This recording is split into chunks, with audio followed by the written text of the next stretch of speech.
जिन्हें याद रखने के लिए कैलेंडर देखने की जरूरत नहीं पड़ती। आज 26 जुलाई ऐसी ही एक तारीख है। आज कारगिल विजय दिवस है। ये दिन हमें गर्व से भर देता है। ये दिन हमें अपने वीर जवानों के अद्भुत साहस की याद दिलाता है।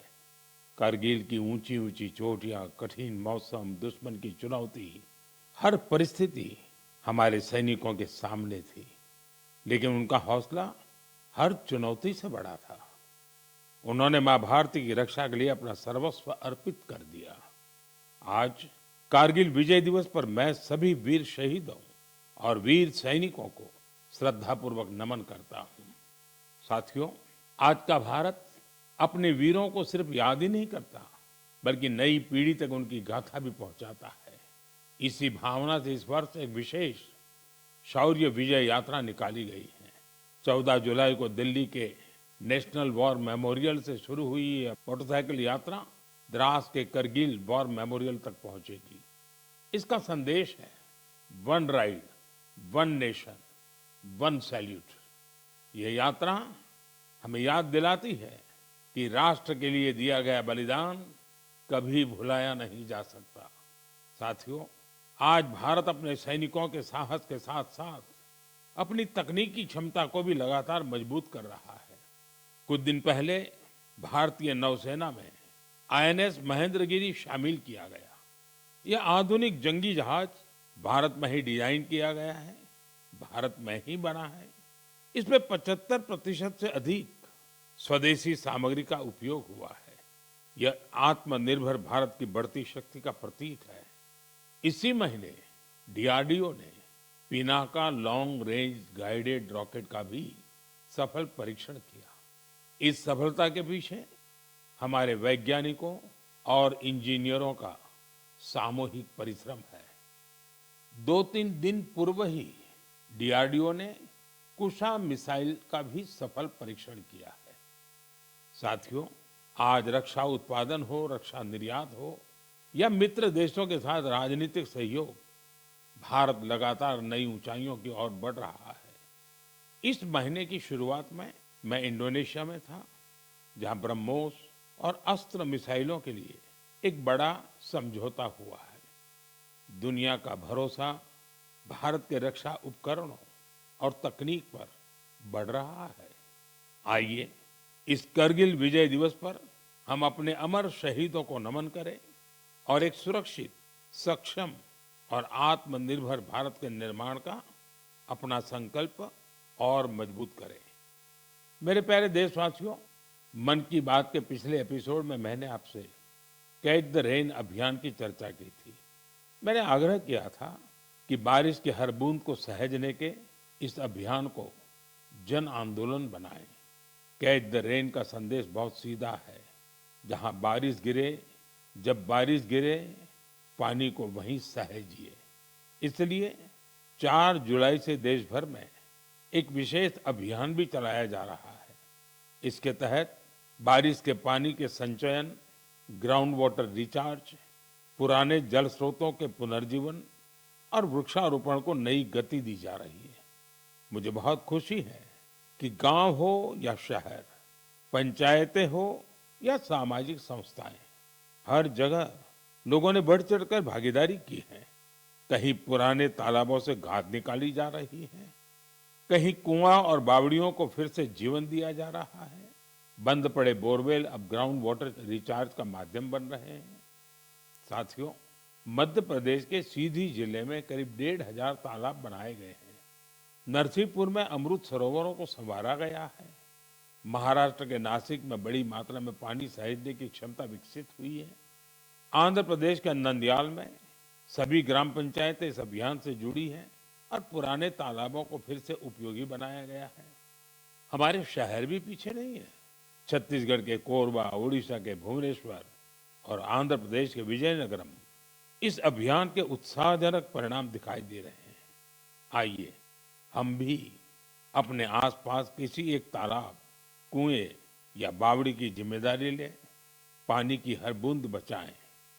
आज बचाई गई हर बूंद आने वाली पीढ़ियों के भविष्य की सबसे बड़ी पूंजी है।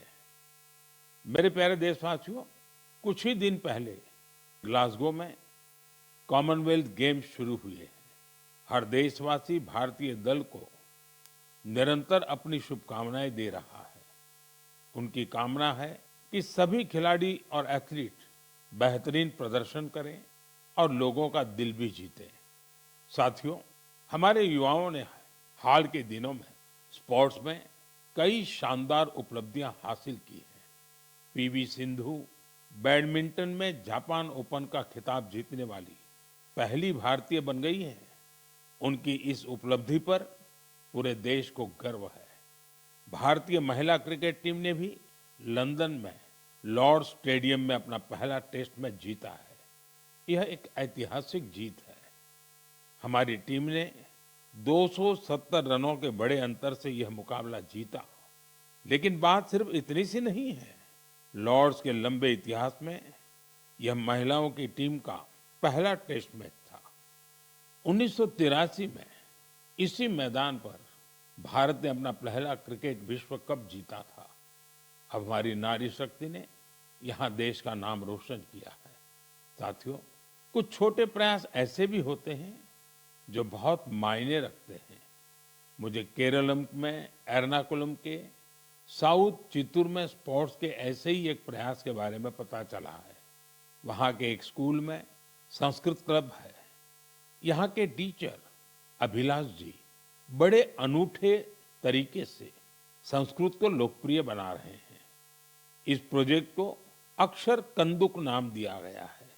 इसमें संस्कृत के अक्षरों को फुटबॉल में इस्तेमाल होने वाले शब्दों से जोड़कर आसान तरीके से समझाया जाता है। इससे सीखने में आनंद मिलता है, साथ ही खेलों से लोगों का जुड़ाव भी बढ़ता है।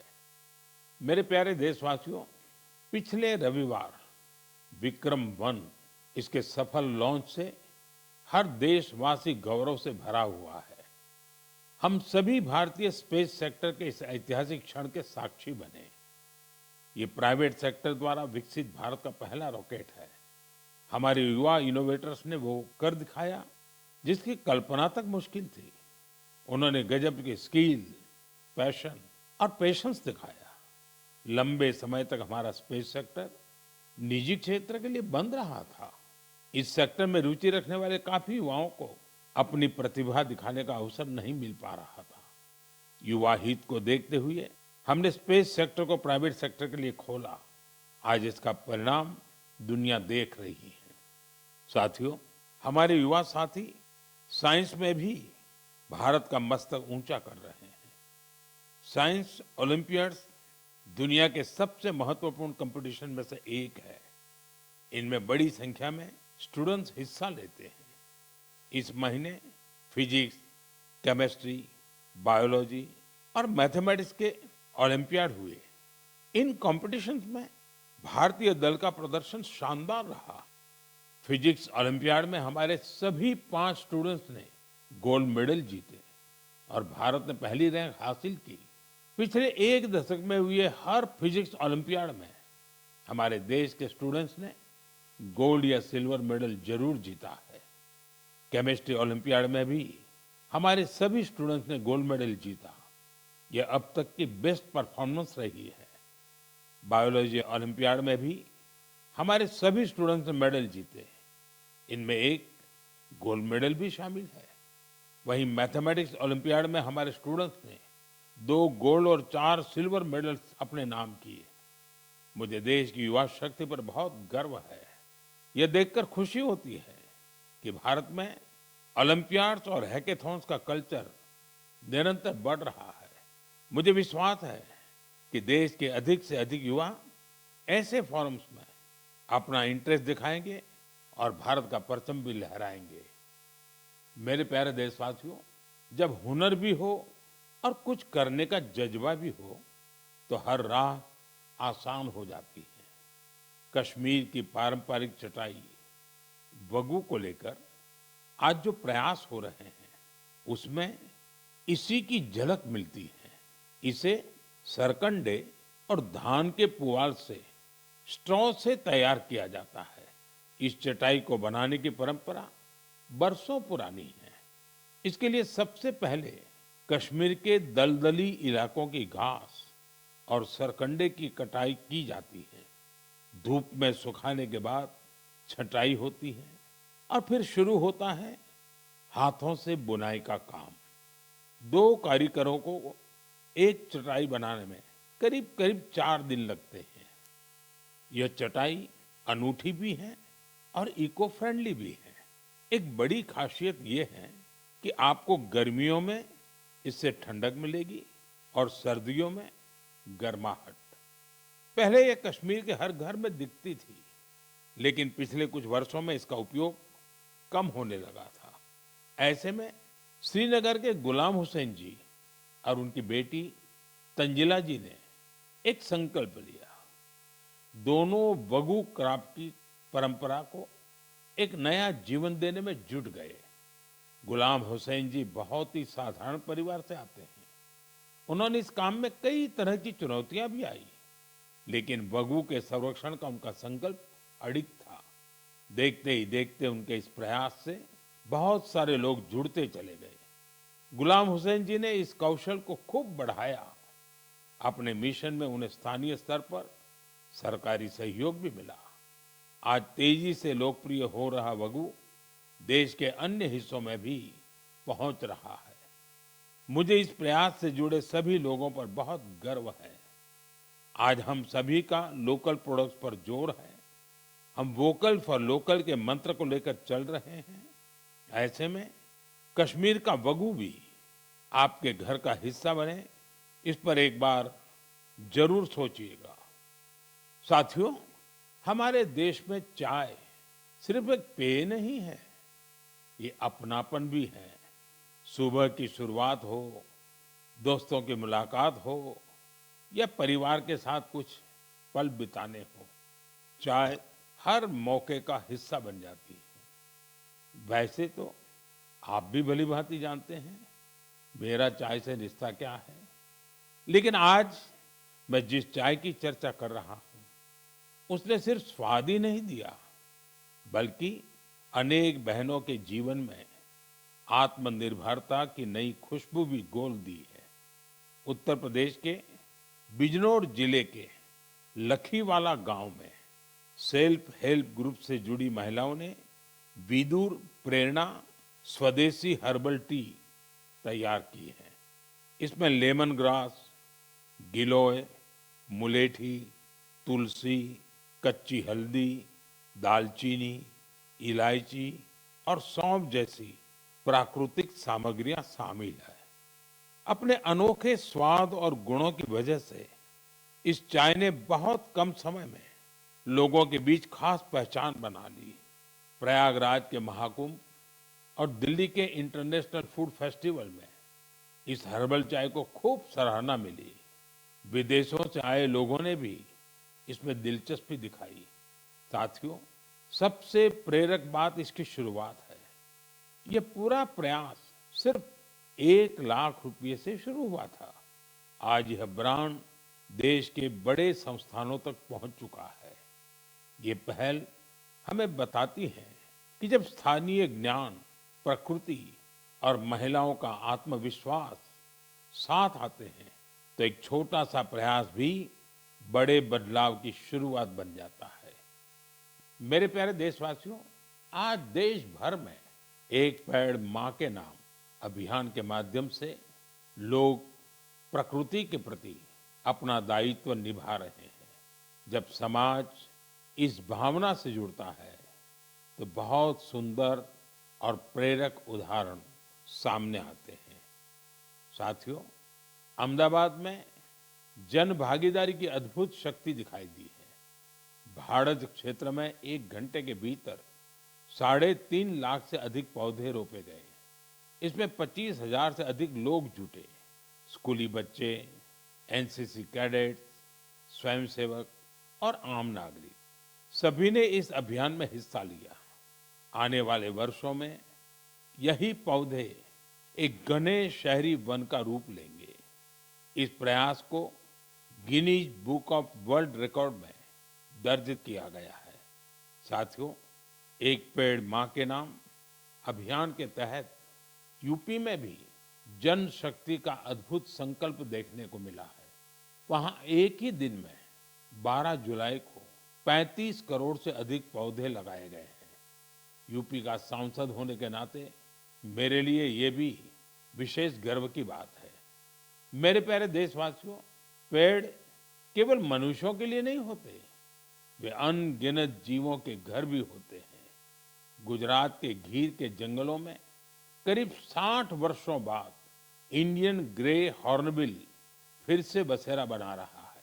ये गीर में बरसों से हो रहे संरक्षण और पुनर्स्थापन के प्रयासों का परिणाम है। हॉर्नबिल को जंगलों का किसान कहा जाता है। ये फल खाते हैं और बीजों को दूर दूर तक पहुंचाते हैं। उन्हीं बीजों से जंगल में नए पेड़ उगते हैं। इस तरह एक पक्षी जंगल को फिर से हरा भरा बनाने में मदद करता है। मैं आप सभी से कहूंगा, हम सभी अपने जीवन के किसी विशेष अवसर को प्रकृति से जरूर जोड़ें। एक पेड़ माँ के नाम लगाएं। आज का लगाया एक छोटा सा पौधा आने वाली पीढ़ियों के लिए हरियाली, स्वच्छ हवा और सुंदर भविष्य की विरासत बन सकता है। मेरे प्यारे देशवासियों, हम सभी जानते हैं कि आज प्लास्टिक प्रदूषण पूरी दुनिया के पर्यावरण के लिए बड़ी चुनौती बना हुआ है। सिंगल यूज प्लास्टिक का कचरा कई वर्षों तक प्रकृति को नुकसान पहुंचाता रहता है। इसलिए प्लास्टिक का सही निस्तारण बहुत जरूरी है। साथियों, बिहार के सीतामढ़ी में वेस्ट टू वेल्थ का शानदार उदाहरण सामने आया है। यहाँ कचरे की रिसाइकलिंग कर उससे आकर्षक बेंच बनाई जा रही है। एक बेंच तैयार होने में करीब 40 किलो सिंगल यूज प्लास्टिक खप जाती है। यह मजबूत, टिकाऊ और आरामदायक होने के साथ साथ इको फ्रेंडली भी होती है। इसे सरकारी स्कूलों, पार्कों और सार्वजनिक स्थलों पर लगाया जाता है। इसके जरिए लोगों में पर्यावरण संरक्षण को लेकर जागरूकता भी बढ़ रही है। इस प्रयास में स्थानीय इकाई के साथ ही जिला प्रशासन की महत्वपूर्ण भूमिका है। इससे स्थानीय स्तर पर रोजगार के अवसर भी पैदा हो रहे हैं। सीतामढ़ी का यह प्रयास हमें बताता है कि रिड्यूस, रीयूज और रिसाइकल आज केवल एक नारा नहीं, बल्कि हमारे जीवन का हिस्सा बनता जा रहा है। साथियों, आपको याद होगा, पिछली बार मन की बात में मैंने गणेश उत्सव की बात की थी। मैंने आग्रह किया था कि हमें अपने देश की मिट्टी से ही बने गणेश जी की पूजा करनी चाहिए। जो पीओपी से बने गणेश जी होते हैं या विदेश से आई गणेश जी की प्रतिमा होती है, उसके बजाय हमें देश की मिट्टी से बने गणेश जी को घर में स्थापित करना चाहिए। इस विषय पर अनेक लोगों ने मुझे संदेश भेजा है और अपने विचार रखे हैं। लोगों ने बताया कि उन्होंने मेरे आग्रह को अपनाया है। उन्होंने स्थानीय मिट्टी से तैयार होने वाले गणेश जी को स्थापित करने का संकल्प लिया है। लोगों ने लिखा है कि मन की बात में पहले इस पर चर्चा हुई, इससे उन्हें सही वक्त पर सही कदम उठाने में मदद मिली। मैं एक बार फिर अपना आग्रह दोहराता हूँ, इस बार गणपति पूजा में देश की मिट्टी से बने गणेश जी को अपने घर पर स्थापित करें, उनकी पूजा करें। आपका ये प्रयास भी एक तरह से प्रकृति की ही पूजा होगा। मेरे प्यारे देशवासियों, अब मैं आपको एक ऐसे व्यक्ति के बारे में बताऊंगा जिनके बारे में सुनकर आपको बहुत गर्व होगा। एक ऐसे व्यक्ति जो साइंस और इनोवेशन के क्षेत्र में बढ़ चढ़कर काम कर रहे हैं, दुनिया में जिनकी पहचान बन रही है, लेकिन इसके बाद भी वो अपनी जड़ों से गहराई से जुड़े हुए हैं। अवसर मिलते ही वो अपनी मिट्टी का सम्मान करना नहीं भूलते। वो व्यक्ति हैं मणिपुर के डॉक्टर रोनाल्डो रेशराम जी। नाम उनका रोनाल्डो है, लेकिन काम से वो एक एस्ट्रोफिजिसिस्ट है। वे जापान में काम करते हैं और यंग गैलेक्सीज के एक विशाल समूह की खोज करने वाली टीम का हिस्सा रहे हैं। आप जानना चाहेंगे कि कि उन्होंने आखिर किया क्या है। दरअसल उन्होंने इस पूरे समूह का नाम मणिपुर की एक खूबसूरत झील से जोड़कर लोकटक प्रोटो क्लस्टर रखा है। लोकटक ताजे पानी की बहुत बड़ी झील है। लोकटक लेक में तैरती हुई फुमड़ी मिलकर एक अनोखा लैंडस्केप बनाती है।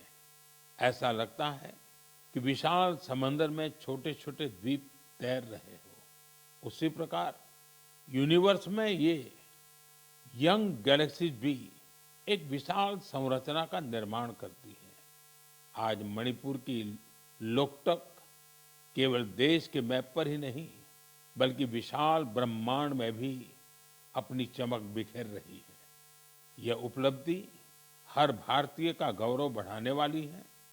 इससे हमारे युवा साथियों को सीख मिलती है कि वे अपनी परंपरा से जुड़े रहकर भी नई ऊंचाइयों को छू सकते हैं।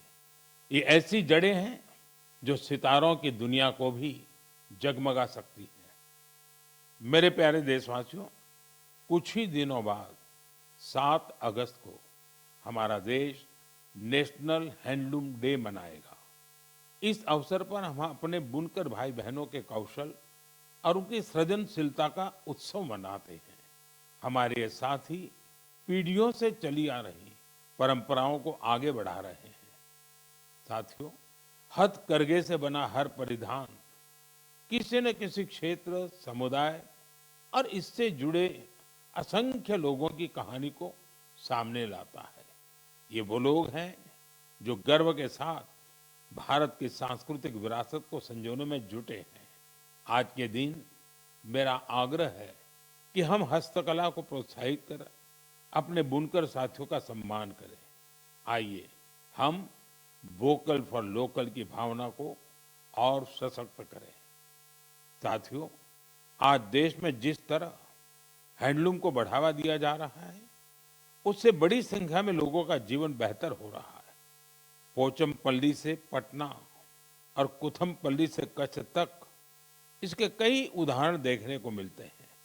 आज ऐसे कई लोग और समूह हैं जो हैंडलूम की हमारी गौरवशाली परंपरा को नई ऊर्जा और पहचान दे रहे हैं। कोई पोचमपल्ली इकत की सुंदर परंपरा को आगे बढ़ा रहा है, तो कोई महिला बुनकरों को जोड़कर वूल प्रोडक्ट्स बना रहा है। कुछ लोग केरलम की पारंपरिक कसाऊ कला को संरक्षित कर रहे हैं। इससे हमारी माताओं बहनों को रोजगार भी मिल रहा है। साथियों, एक और विषय जिसका मैं विशेष रूप से उल्लेख करना चाहूंगा वह है खादी। हम सभी जानते हैं कि खादी महात्मा गांधी को बहुत प्रिय थी। बीते कुछ वर्षों में खादी काफी लोकप्रिय हुई है। पिछले 12 वर्षों में इसकी बिक्री 6 गुना बढ़ी है। बिक्री का यह आंकड़ा अब 8,000 करोड़ रुपए के करीब पहुंच चुका है। मेरा आप सभी से आग्रह है कि आने वाले त्योहार में खादी का कोई न कोई, हैंडलूम का कोई न कोई, हैंडीक्राफ्ट का कोई न कोई प्रोडक्ट जरूर खरीदें। मेरे प्यारे देशवासियों, अगर आपसे पूछा जाए कि भारत के कितने तरह के म्यूजिकल इंस्ट्रूमेंट्स हैं, तो आप सोच में पड़ जाएंगे। ऐसा इसलिए क्योंकि हमारे यहाँ बहुत से वाद्य यंत्र और उनसे जुड़ी परंपराएं हैं। इसी तरह का एक इंस्ट्रूमेंट है त्रिपुरा का चोंग प्रेंग। यह वहाँ की ट्राइबल कम्युनिटीज में काफी लोकप्रिय है।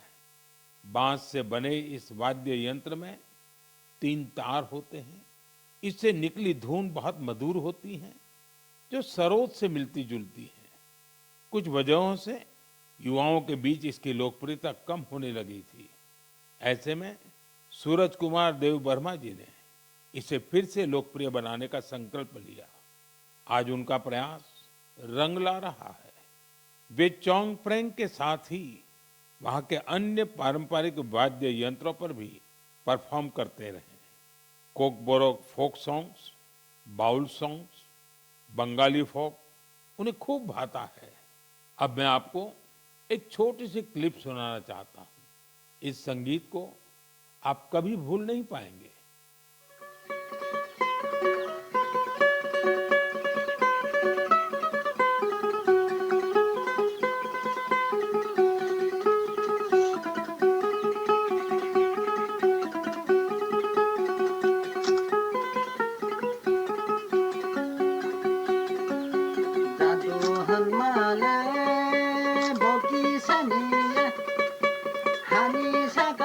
खाली तोला।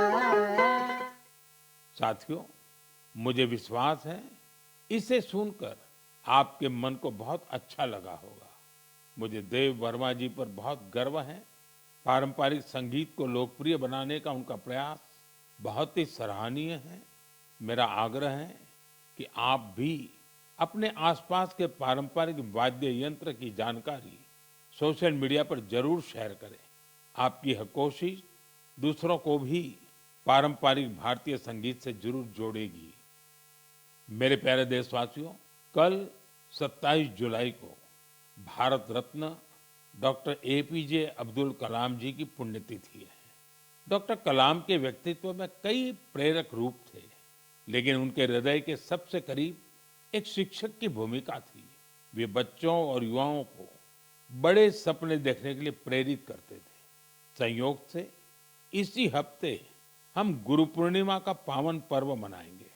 हमारे माता पिता हमारे पहले गुरु होते हैं। स्कूल के शिक्षक हमें अक्षर ज्ञान देते हैं। गुरु पूर्णिमा ऐसे सभी गुरुओं के प्रति कृतज्ञता जताने का अवसर है।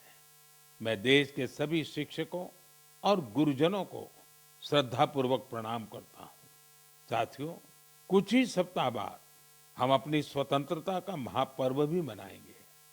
15 अगस्त हर भारतीय के लिए गर्व का दिन है। ये उन असंख्य वीरों को याद करने का दिन है जिन्होंने भारत माता की स्वतंत्रता के लिए अपना सब कुछ समर्पित कर दिया। उनके त्याग और तपस्या की वजह से आज हमारे हाथ में तिरंगा है। इस तिरंगे में हमारे संविधान के आदर्श हैं। साथियों, पिछले कुछ वर्षों में हर घर तिरंगा अभियान ने पूरे देश को एक अद्भुत भावना से जोड़ा है। हर घर, हर गली में तिरंगे का उत्सव दिखाई देता है। इस वर्ष भी हमें हर घर तिरंगा अभियान को पूरे उत्साह के साथ आगे बढ़ाना है। अपने घर पर पूरे सम्मान के साथ तिरंगा फहराना है। साथियों, हर वर्ष 15 अगस्त से पहले आप मुझे बहुत से विचार और सुझाव भेजते हैं। इस वर्ष भी आप अपने विचार माईगॉव पर जरूर साझा कीजिए। मुझे आपके सुझावों का इंतजार है। साथियों, मन की बात में आज इतना ही। अगले महीने हम फिर मिलेंगे। देशवासियों की अनेक नई उपलब्धियां और प्रेरक प्रयास